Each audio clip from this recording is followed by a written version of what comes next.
Vamos lá, meus irmãos, continuando aqui no nosso 9º dia de aula, o último bloco.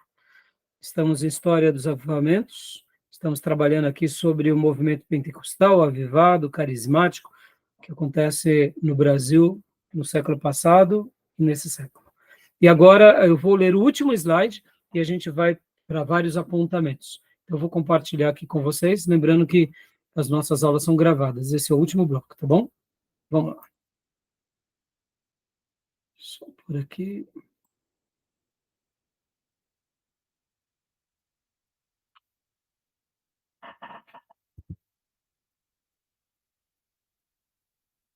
Compartilhando aqui com vocês. Movimento pentecostal, rapidinho. É uma análise histórica e doutrinária, parte 4, da Alderi Souza de Matos. Pentecostalismo no Brasil, segunda parte. Segunda onda, entre as décadas de 50 e 60. Igreja do Evangelho Quadrangular, a gente já mencionou, fundada, né, nos Estados Unidos, pela Amy, trazida para o Brasil por Harold Williams, ex-ator de filmes de faroeste. Olha que interessante. A Igreja Quadrangular, ela sempre teve um envolvimento muito grande na questão artística, tá, irmãos? Em 1951, primeira igreja de São João da Boa Vista, São Paulo, tem as cruzadas de evangelização, principal evangelista Raymond Boatring, ênfase no ministério feminino, Igreja Brasil para Cristo, Manuel de Mello, ex-evangelista da Assembleia de Deus, um dos primeiros pastores brasileiros da Igreja Quadrangular. 55 separou-se da Cruzada Nacional de Evangelização, organizou a campanha Depois Igreja, o Brasil para Cristo. Eu acho que esse nome é um nome muito feliz, né? Como um trabalho local. Em 69, filiou-se a sua igreja ao Conselho Municipal de Igrejas, até 86. Em 79, teve a inauguração do Templo da Água Branca, que é um enorme templo. Orador oficial, Philip Potter, secretário-geral da CMI. Né, teve várias presenças de pessoas ilustres, o Dom Paulo Evaristo Armes, talvez vocês lembrem que ele foi cardeal arcebispo de São Paulo.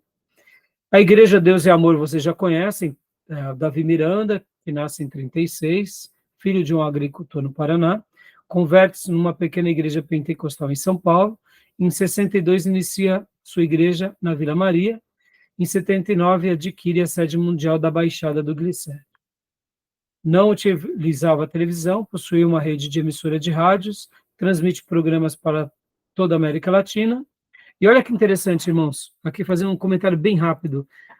Tanto a congregação cristã quanto a Deus e Amor, como algumas igrejas pentecostais, elas nunca usufruíram de TV. Mas com o advento da tecnologia, de aparelhos como computadores, e inclusive agora celulares, smartphones, e na pandemia, e aí? Eles estão usufruindo desses meios ou não?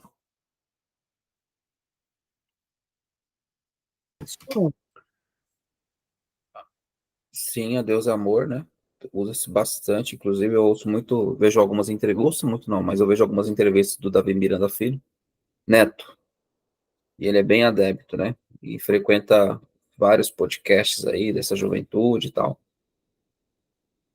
Assim também a congregação, só para os irmãos terem uma ideia, olha que coisa interessante a congregação fez. Na pandemia, eles tinham também a transmissão do culto, da sede deles, para os seus irmãos, e tinha também outra transmissão simultânea, que era com linguagem de Libras, ou seja, para aqueles que precisam, e uma outra transmissão, também simultânea, que era só a fala, sem a imagem. Pastor, mas por que eles fizeram isso? Faziam isso porque muitos irmãos são contra ficar olhando na tela. Então eles preferem só escutar, como se fosse um rádio, né? Entendeu? Assim como a Assembleia de Deus, ou melhor, a Deus e Amor também nessas questões. Ou seja, irmão, você vê, é isso que eu falo para os irmãos, tem vezes que a gente resiste tanto a certas coisas, chega uma hora que a gente entende que o problema não é a água suja Não é a criança que está suja, não é a água suja, não é a criança que está suja, mas você limpa a criança, a água fica suja, você joga fora a água, fica com a criança. Ou seja, se a gente souber usar, dá para a gente fazer coisas boas. A gente sabe do risco, mas essas igrejas elas estão aprendendo com isso, né? Então, só quis fazer um comentário. E aqui a terceira onda, né? Anos 70 e 80, que aí, como a gente já viu, o surgimento das neopentecostais, com a Universal, com o Edir Macedo. Aí aqui faz uma breve recapitulação da sua vida. E aí eles criam a Universal. Também temos, aqui são dados, né, mais voltando a toda a sua história, a Igreja Renascer em Cristo, que vocês conhecem também, e também segue praticamente a mesma linha de teologia da prosperidade, e as outras igrejas, como a gente já mencionou, Sara Nossa Terra, né, Igreja Maranata, Batista Nacional, Presbiteriana Renovada, Metodista Wesleyana, Paz e Vida Internacional da Graça, como igrejas avivadas, aqui fazendo um mix de movimentos que nascem dentro das igrejas históricas e outras que nascem dentro do movimento neopentecostal, tá bom? Característica do pentecostalismo variam de um grupo para o outro, movimento diversificado em contraste e evolução, dois tipos, temos as que elas são mais teológicas e outras são mais sociológicas, características doutrinárias, interesse pelo passado, igreja apostólica, interesse pelo futuro, finais dos tempos, atualidade da mensagem bíblica, interpretação bíblica literal ou alegórica, ênfase em profecias e revelações. Então, são algumas características, né? E a ênfase na pessoa e obra do Espírito Santo, o batismo no Espírito Santo, visto como experiência posterior à conversão, interesse pelos dons extraordinários, línguas, curas e milagres, preocupação com demônios, exorcismo e batalha espiritual. Dentro das características sociológicas, tem um senso de coesão e dignidade pessoal, ênfase na experiência e nas emoções, anti-intelectualismo está mudando, porque antigamente elas eram contra escolas, contra conhecimento, hoje a gente já sabe que mudou, e um fervor evangelístico e missionário, isso a gente não pode negar. É um discurso próprio para o poder, unção, direitos, libertação, tendências para o modismo, dente de ouro, G12, confissão positiva, etc., lideranças personalistas, sempre temos líderes bem fortes que conduzem essas igrejas, pouca participação dos fiéis na esfera decisória e na administração das finanças. Na maioria dos grupos neopentecostais ou pentecostais é oligárquico, com exceção daqueles que são movimentos mais, eu diria, dentro dos presbiterianos e batistas. Tá bom? Então, beleza, irmãos? Só era o slide para a gente concluir todos os slides. Até aí, tudo bem? Tranquilo, meus irmãos? Sim, tranquilo. Joia. Deixa eu só falar um pouquinho aqui para vocês agora. Lembra que eu falei que existiam algumas vozes que sempre ecoaram em algumas gerações? Eu queria só fazer um apontamento aqui sobre dois pensadores do século XIX que foi muito decisivo na história do povo soviético, que foi Fyodor Dostoiévski. Já ouviram falar dele? Dostoiévski. Sim. Né? E também Lev Nikolaevich Tolstói, né? Ou como é conhecido, Lev Tolstói, mais por Tolstói também. Então, já ouviram falar também dele? Tolstói? Eu não. Não? Então, quando vocês forem pesquisar um pouco, vocês vão ver que, lembram que a Rússia, porque eu quero falar um pouquinho deles. Irmãos, esses dois escritores, eles foram muito importantes na literatura mundial. Mas eles têm uma contribuição muito grande nos países chamados de língua russa, de cultura eslavo, né? E principalmente dentro do povo ortodoxo grego. Dostoiévski, por exemplo, ele nasce em Moscou, ele morre em São Petersburgo, e ele escreve algumas obras que são assim,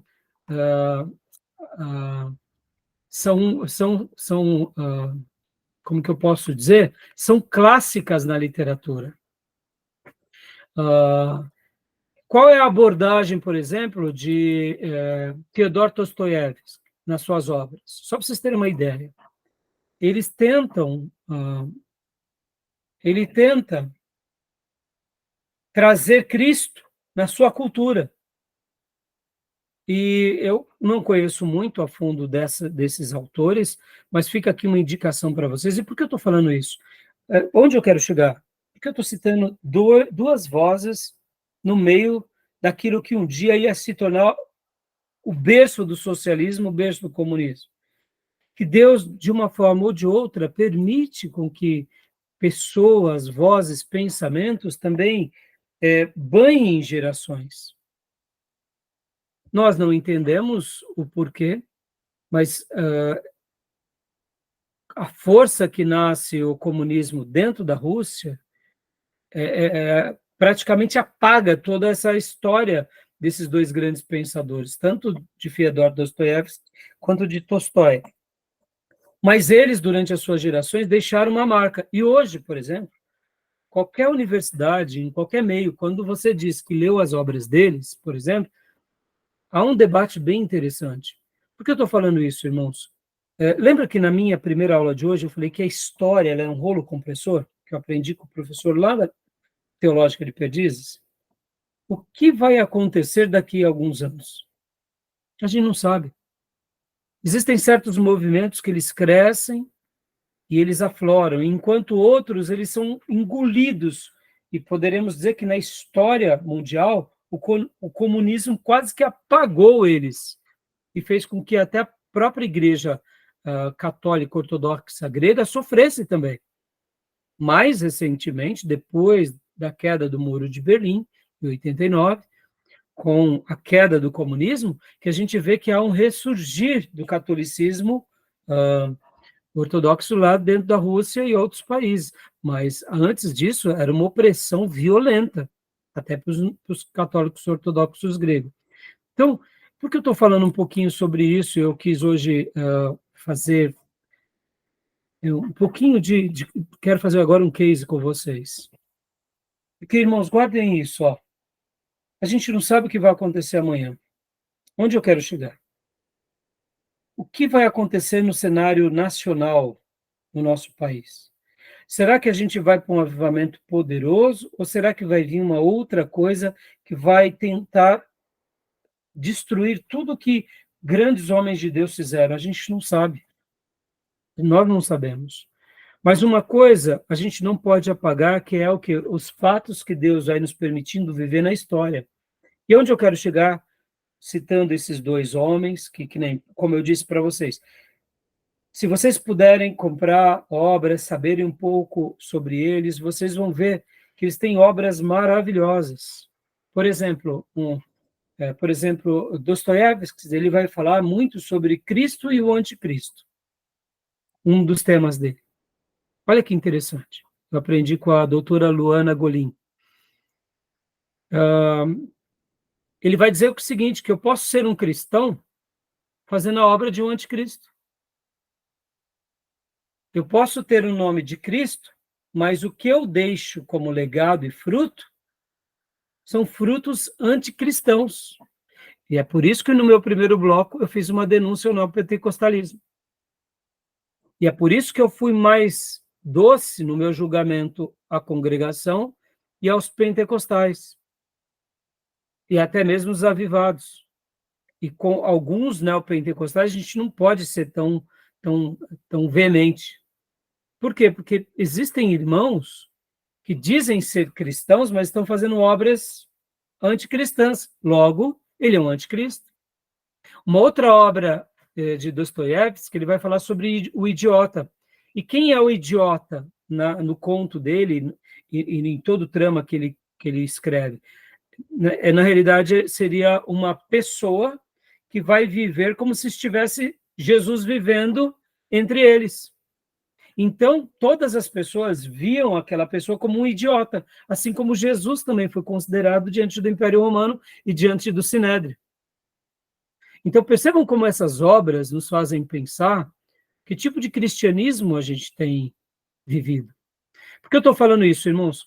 Eu estou falando que pode ver que passaram-se quase 100 anos tentando apagar as obras desses pensadores, mas, de fato, uma história foi construída, uma fúria das trevas foi levantada, mas as obras deles permanecem. E assim é a Igreja do Deus vivo, quando ela faz a sua obra. Porque na Reforma Protestante houve o quê? Uma retomada à sã doutrina.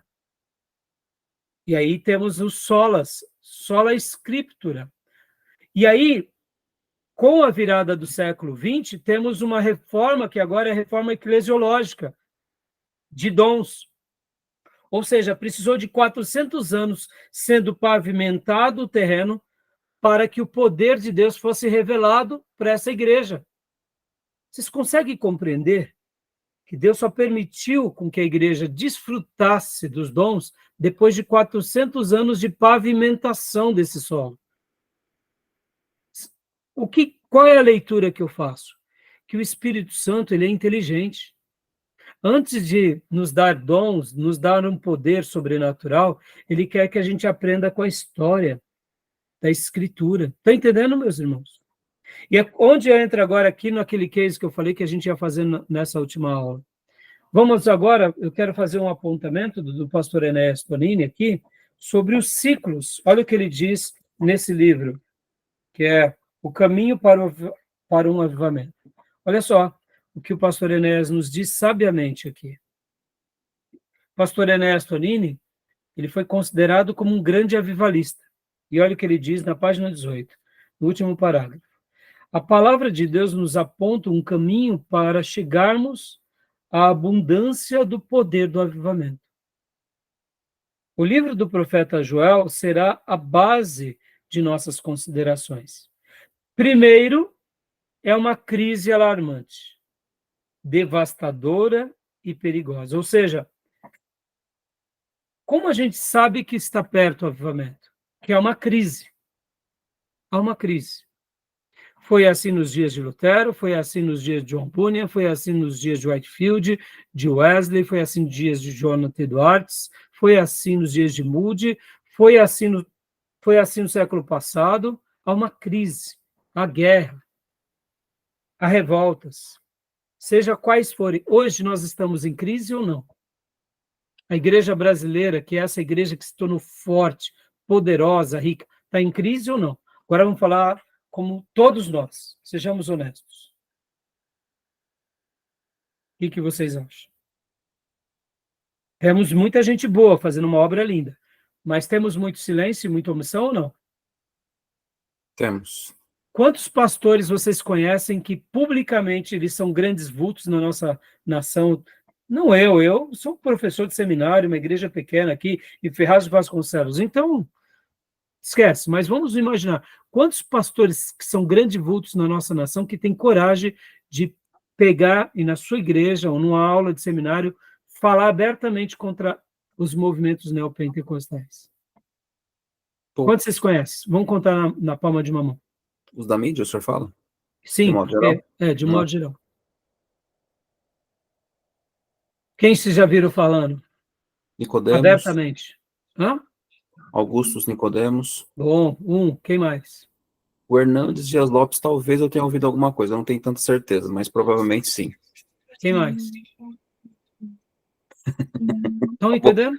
Eu conheci o pastor Enéas Tonini, que falava abertamente, com muita propriedade. Quem mais?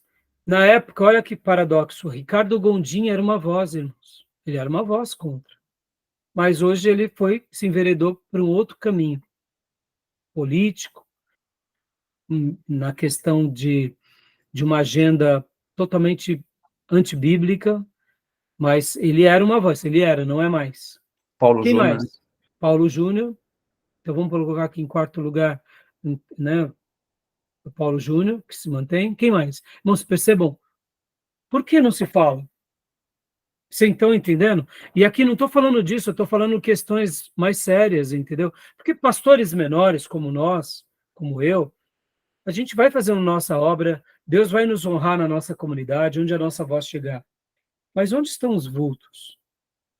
Onde estão esses pastores que Deus deu para eles, assim, notoriedade? Isso é evidência de uma crise. É uma evidência de uma crise.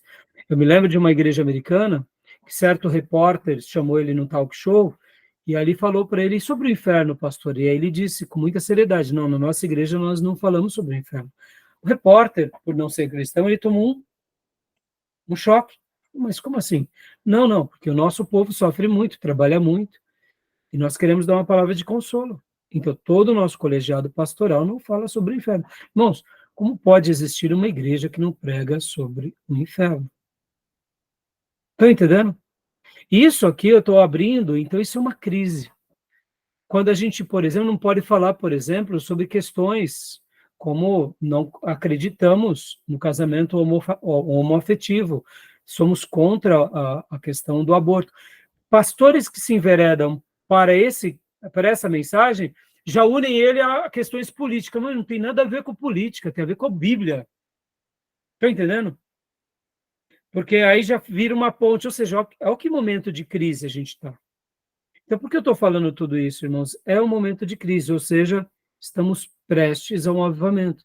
Porque a primeira evidência é a crise. Segunda, é o clamor pujante, doloroso, que parte de almas que amam a Deus, diante da calamidade, derramam seu coração em súplicas, clamando, intercedendo por uma intervenção dos céus.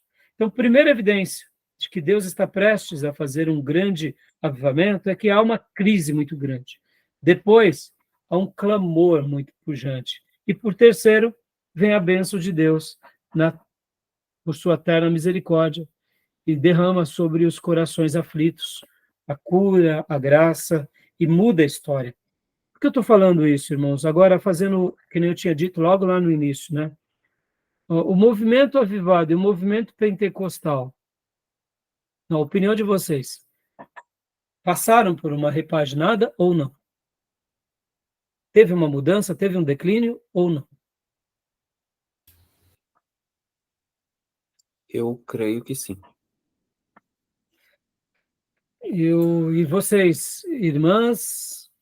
Acredito que Laís? houve um declínio. E aqui, como eu disse, eu não estou querendo ser juiz, tá, irmãos? Não é isso. Não é isso. Eu estou querendo fazer parte dessa identificação para a gente orar, para a gente colocar as nossas igrejas em oração, né? E você, Maís, o que você diz, Maís? Eu concordo com o irmão, Gil. Esses dias atrás eu via de uma igreja, uma dessas igrejas emergentes, que vinculou na internet que o apóstolo batia na mulher e o filho, o afilhado, veio à tona. E meus irmãos, deu um desgaste. Estou dizendo que o cair não estou querendo aqui fazer, sabe, julgar as pessoas, mas eu quero dizer, irmãos, que hoje em dia, pode ver, a igreja brasileira, como a igreja mundial, ela tem uma roupagem muito bonita. Isso é um problema nosso, entendeu? A gente está preocupado muito com essa performance. Quero aqui falar para vocês, eu estou, né, praticamente há 30 anos cuidando de uma comunidade. O ano que vem eu faço 30 anos. De fato, em 95 eu assumi como dirigente, em 97 fui ordenado ao pastorado. Então, são 29 anos eu faço agora cuidando dessa comunidade. Mas, assim, muita coisa mudou em 30 anos, muita coisa. Vou dar um exemplo, por exemplo, da Batista Nacional. A Batista Nacional, os pastores, para serem ordenados, tinham um critério muito, mas muito grande. Hoje em dia, se a igreja apresenta uma carta e ali é feita uma entrevista teológica e ali os pastores, por exemplo, falam, mas a data da ordenação dele já está marcada, é praticamente uma ordenação que você tem que aceitar. O pastor Ernesto Tonini sempre foi contra isso. Não estou entrando aqui no mérito nem da ordenação feminina, tá, irmãos? Porque os batistas brigavam sobre essa questão, os metodistas não. Mas há um critério nos metodistas que a gente tem que considerar, que uma mulher, para ser pastora, ela tem que fazer teologia. É assim ou não é, pastor Johnny? De onde nós viemos, né, que era Metodista Livre, sim. Tem inclusive seminário lá, tal, por obrigação, todos tinham que participar. Ou seja, É uma mulher que quer virar pastora, eu não estou aqui fazendo a defesa teológica, tá, irmãos? Admito que, biblicamente, não tem o termo pastora. Mas nós entendemos que muitas mulheres se tornaram pastoras. E não quero entrar no mérito agora. Mas, por exemplo, irmãos, na Igreja Batista Nacional, que eu participava, houve uma frouxidão imensa ao pastorado masculino. Essa foi uma das minhas brigas, inclusive, e uma das minhas questões pela qual eu saí da convenção. Porque há uma frouxidão. Eu me lembro de um dia eu estar fazendo um exame teológico e perguntamos para o candidato o que era justificação. E ele disse, me explica o que é justificação. Aí ele falou, não, justificação é quando você justifica. Como assim, irmão? Não, é quando você justifica algo. Não, quando Paulo fala sobre justificação, ele não sabia explicar sobre a doutrina da justificação. Ou seja, pressupomos que ele nunca tinha lido Romanos. Hoje, muitos candidatos aceitam pastorado, não leram nem a Bíblia pela primeira vez, irmão. Isso é vexatório. Isso é vexatório. Não estou fazendo aqui uma defesa catedrática, porque o dom quem dá é Deus. Mas eu não quero e eu não posso validar com que um pregador leigo, que é só um pregador, se torne um pastor porque um grupo quer. Ele não conhece Bíblia. Ora, se há uma pessoa que tem um problema neurológico, um problema mental, e o médico fala que vai passar por uma cirurgia, você encaminharia o seu filho para aquele médico que fez a faculdade de qualquer jeito? Nunca. Como que eu posso dar a alma de alguém para ser cuidada de uma pessoa que não conhece Bíblia? É claro que o conhecimento não é tudo, mas ele diz muito. Então, há uma vulgarização na questão teológica. Isso não é só Batista Nacional, isso é geral. E olha, a questão da ordenação feminina, por exemplo. Muitas mulheres de pastores se tornaram pastoras por carteirada, porque houve uma liberação entre os batistas. Isso foi horrível. Sabe aquelas mulheres que quer ser alguma coisa na carteirada? E os pastores ordenaram para não arrumar briga com as mulheres. Ou seja, irmãos, igreja não é isso. Vocês entendem? Eu estou falando aqui, e quando eu faço esse apontamento sobre o declínio, eu tenho que colocar a mim, em primeiro lugar, e ao meu grupo. Mas aqui abrindo um pouco o leque, irmãos. Quantas são as igrejas que os pastores são maus pagadores, são pessoas que têm um nome sujo, são pessoas que têm um rastro negativo e são pregadores e pastores. Estão entendendo? Há um declínio. Então, meus irmãos, agora a pergunta que eu faço para a gente ir, né, por que você acha que houve esse declínio? Aonde está o ponto? Quais foram os problemas que fizeram com que a nossa igreja, que nasce num contexto de poder, e aqui no livro-texto vocês vão ver que ele vai trabalhar muito sobre essas questões, ele vai falar sobre o poder, ele vai falar sobre a espiritualidade, mas também no capítulo 10 ele fala sobre a queda dos evangelistas. Eu quero que vocês prestem muito atenção. Onde está o declínio, irmãos? Por que o declínio? O que vocês acham? Eu acredito que é principalmente pelo fato de, com o passar do tempo, haver uma frouxidão em relação às escrituras. Não que eles viessem a fugir totalmente do padrão das escrituras, mas eu acredito que houve uma frouxidão em relação à observância da palavra de Deus, e eu acredito que isso culminou no declínio desses movimentos, né? Acredito que isso acabou que atraiu muita coisa, o pecado, na verdade, né? Parabéns, Gil. Eu acredito que essa daí é uma colocação muito oportuna. Que mais, irmãos? Que mais? Que mais que acontece no movimento pentecostal, avivado, e aqui, vamos nos colocar junto, vamos junto. O que acontece? Porque então há uma frouxidão, ou seja, aquela velha Bíblia que deve ser o nosso livro de fé e prática, já não é mais. Ela é quando convém. Logo, a gente... que mais? O que vocês acham? Eu colocaria no ponto... Desculpa. Pode falar, pode falar. Não imagina. Acho que o principal, acho que realmente é a falta de amor à palavra mesmo, mas aí tem o egoísmo, né? O homem no centro, novamente, e por aí vai. Muito bom. O homem no centro, ou seja, agora eu faço como eu quero. Irmão, quando a gente negocia a palavra, como o Gil disse, já começamos pecando. Quais serão os ídolos que a gente vai substituir? Aí vai criando o egoísmo. O que mais? Fala, pastor Johnny.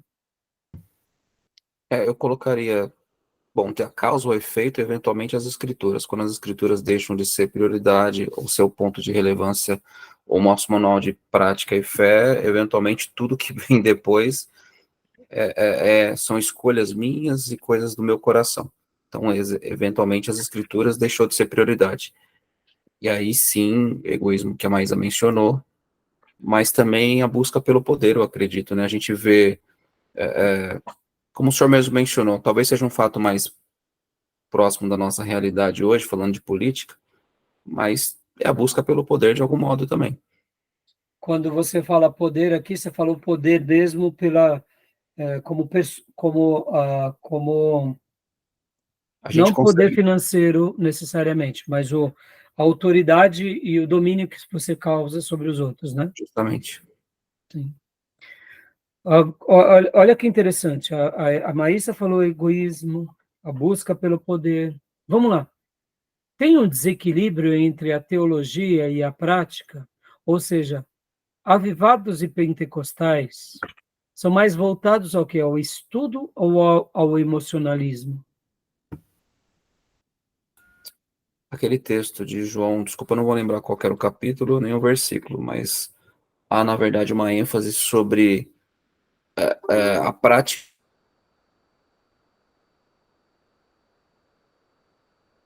Oi, pastor? Deu uma travada. Deu uma travada? Parece que sim. E agora eu acho que voltou, pastor. Pode falar. Então, continuando aqui, irmãos. Vocês conseguem notar que no movimento carismático, no movimento pentecostal, no movimento avivado, não tem um equilíbrio entre a prática e a teoria? Há um desequilíbrio? É notório. Será que esse fator também não é um fator que favorece para a gente se enveredar a essa frouxidão teológica, a essa personalidade que toma o centro de tudo, a essa busca pelo poder em nome de Deus? Estão entendendo? O que mais, irmãos? Será que há, de fato, uma igreja baseada em psicologia de massa em detrimento de uma espiritualidade genuína? O que vocês acham? O senhor pode repetir, pastor? Será que também não tem um exagero de uma igreja que ela é muito baseada numa igreja de psicologia de massa, ao invés de uma espiritualidade genuína? Por exemplo, Gil, o efeito do marketing, o efeito da propaganda, das questões emotivas, apelativas, sensitivas, não há um exagero disso em detrimento de uma espiritualidade genuína? Concordo plenamente. Então, Acredito que se dá muita ênfase para essas coisas mais do que a verdadeira espiritualidade. Então, percebam, irmãos, os motivos do declínio podem ser muitos. Os declínios do declínio pode ser uma perseguição, pode ser o pecado mesmo, nos tornamos mais complacentes com o pecado, pode ser a carnalidade humana mesmo, pode ser muita coisa, mas por isso que eu quis trabalhar com vocês sobre essas questões, porque o que a gente precisa, fazendo aqui um apanhado, né, de tudo que a gente aprendeu nessas matérias, é uma retomada. Aquilo que a igreja primitiva fazia, aquilo que os apóstolos e a igreja apostólica faziam, e aquilo que os servos de Deus fiéis do Velho Testamento faziam, que é Deus ao centro, a palavra de Deus ao centro. Quando realmente a gente faz isso, a gente vai se nutrindo contra esses erros teológicos, né? Porque, de fato, o que acontece? É muito fácil fazer apontamentos, mas, assim, há um declínio que começou a ser estabelecido. Temos muita gente boa fazendo a obra, temos muita gente piedosa, mas eu acredito que essas recomendações do pastor Ernesto Nini, como eu li para vocês, na página 18, antes de qualquer grande avivamento, tem uma coisa que é bem característica, que é, de fato, né, essa questão do quê? Da crise, depois há um desespero, podem ver que em todo o Velho Testamento a gente vê isso, há um desespero clamando a Deus para que Deus mude o quadro, e por último, Deus nos socorre, né? Pastor, caiu sua linha, né? Então, diga, pastor, o que você estava dizendo. Eu fiz alguns apontamentos aqui, viu, pastor? Até fazendo uma síntese para você, para a gente estar concluindo, mas eu quero que você fale. Falei, será que também a psicologia de massa também não é um fator? Aquela psicologia de massa que leva as pessoas a uma emotividade em detrimento de uma espiritualidade genuína? Será que também essa questão do marketing propriamente dito, mais voltado para o que é sensitivo, sempre despertando os apetites humanos, as paixões humanas, os anseios humanos, não é uma coisa característica, né? Então, assim, existem muitos motivos que a gente poderia colocar aqui, como eu disse também, não há um equilíbrio entre a teologia e a prática, há um desejo desenfreado pela prática em detrimento à teologia. Os neopentecostais, por exemplo, qual que é o lema deles? O meio justifica os fins. Acabou. Se eu vou ser abençoado lá, não importa se eu contar uma meia verdade, eles fazem uma salada, negam a Bíblia. Então, será que pode ver que as pessoas, até da igreja, elas têm pressa? É uma geração ansiosa, que não sabe esperar para desfrutar das coisas no tempo certo, não espera amadurecer, come cru, ou quando não, quer queimar etapas. Pode ver, o crescimento, ele leva tempo, a espiritualidade, ele leva tempo. Você não tem uma noite íntima com a esposa rápido. Isso daí é uma coisa para se amar o cônjuge, se desfrutar de uma intimidade, isso leva tempo. Para você criar um filho e educar o filho, leva tempo. Para você ter um aprendizado, uma mudança de pensamento, leva tempo. Hoje não, é tudo para ontem. Ou seja, a prática tomou a frente do quê? Do conhecimento. E como eu disse para vocês, nós precisamos ser pavimentados durante 4 séculos para depois a igreja aprender sobre os dons. E hoje, nesse meio tempo, pode ver quantas besteiras, pode ver, a gente é tentado o tempo todo com relação a isso. Então, assim, os motivos são muito grandes, né, pelos quais a gente vai se perdendo, mas a gente tem grandes exemplos para a gente olhar para o passado e para voltar para as Santas Escrituras, voltar para essa piedade, esperar em Deus, saber que a gente não está no centro, é Ele que está no centro, e aguardar a partir dele as sinalizações, porque senão a gente vai correr dos mesmos males de que alguns estão passando por hoje. Né? E o pastor estava falando naquela hora, pastor, pode falar para a gente estar encerrando? Pois é, o senhor já falou tudo. Não falo mais nada. Mas, assim, eu acho que a gente eventualmente identifica a igreja perdendo a sua essência. E aí, toda a volta que a gente deu, eventualmente a gente olha de novo para as escrituras e percebe que o foco naquilo que tem que ser relevante deixou de ser. Eu lembro, quando nós estávamos tendo aula de Cristologia, um dos livros que a gente, aliás, Eclesiologia, e estávamos falando sobre o desenvolvimento natural da igreja, inclusive é um livro. O foco da igreja crescer era pautado exatamente na pregação da palavra, e só a palavra, e nada além da palavra. Então a gente percebe a igreja hoje sendo muito mais militante nas suas causas próprias, ou seja, eu quero prosperar, vou crescer, mas assim, a contrapartida não é também uma prática, ou seja, Deus fala sobre prosperidade, amém, falamos, só que não é o alvo, não é apenas isso. Não é isso. Igreja não é sobre isso, né, pastor? Não é. Não é sobre isso. Vocês, mas é isso aí. Quer falar mais alguma coisa? Não, é isso aí. Wesley, você levantou a mão que você ia fazer alguma pergunta, filho? Ô pastor, eu vi a palavra do nosso pastor Jones aí. É bom, é uma coisa que entrou até no meu coração agora, né? A essência da espiritualidade, às vezes, né? Igualzinho, eu já passei por algumas igrejas, né? Tanto para Brasil para Cristo e Assembleia, né? E assim, a Assembleia, ela não tem aquele crescimento assim de pessoas, né? Ela, tipo, é mais parte de espiritualidade, né? A Brasil para Cristo já tinha aquele crescimento de pessoas, porque tinha divulgação, as pessoas gostavam, porque o tamanho da igreja, acho que chamava a atenção do povo, né?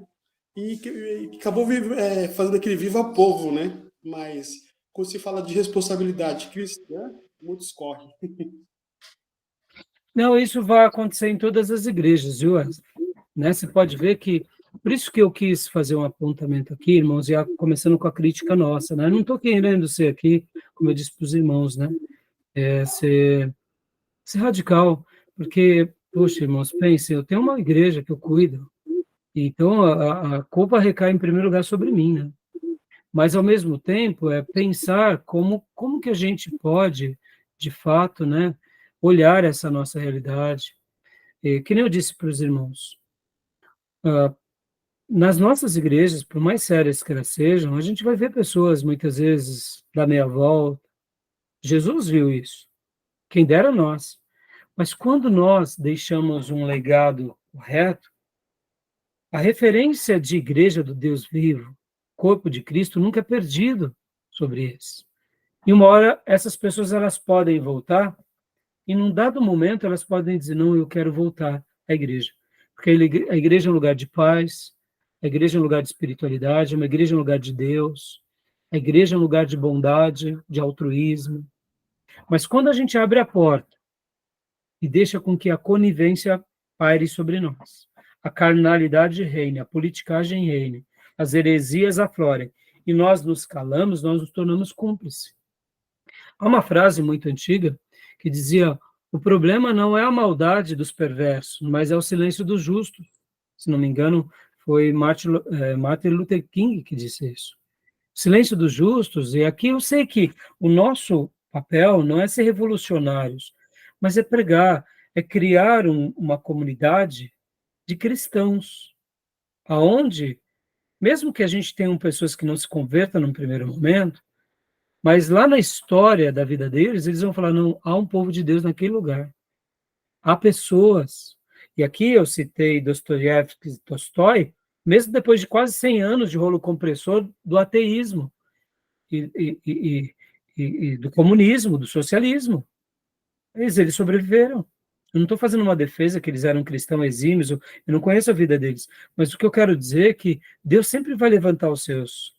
E nós temos grandes referências na história, nós temos grandes referências na nossa história, nós temos pastores que se mantêm firmes, para a gente construir uma comunidade onde a gente possa dizer assim, meu irmão, se una a mim, vamos ser crente, apenas crente, e vamos glorificar a Jesus.